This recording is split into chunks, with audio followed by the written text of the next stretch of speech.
किथे आहे Asia watch, किथे आहिनि ॿियूं जो सिंधी माण्हू पंहिंजे वतन में बुख मरे?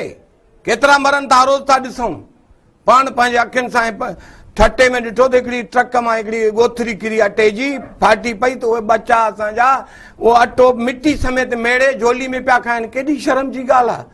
असांजी धरती ज़रिया असांजा, असांजो मुल्क पेट्रोल असां बदी न मां 57 कूअ निकिरनि उहे फिल्टर थी वञनि ओॾांहुं, ऐं गैस हितां जी, पाणी हितां जो, समुंड जी कमाई हितां जी, ड्राई पोर्ट उते फैसलाबाद में, नाको उते वरितो वञे, ऐं हिते जेके आहिनि धारिया सभु उहे MP MLA आहिनि।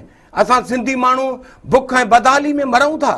दुनिया खे मां तव्हांजे चैनल जे मार्फत अपील थो कयां त अक़वाम मुतहिदा जा सेक्रेटरी जनरल ऐं दुनिया जा अक़वाम आलम जा मुल्को, असां सिंधी माण्हू मरी रहिया आहियूं पंहिंजी धरती ते, वसीलनि जे हूंदे असांखे बचायो, असांजी मदद कयो, असांखे ज़िंदगी ॾियो। तव्हां इन बैन अल-अक़वामी उसूलनि तहत इहो हलफ़ खयो आहे त कंहिं बि क़ौम जो फर्द कंहिं बि मुल्क में बुख विघे न मरंदो। असां मरी रहिया आहियूं, असांजो वजूद बचायो। कमर भट्टी साहब खोड़ सारी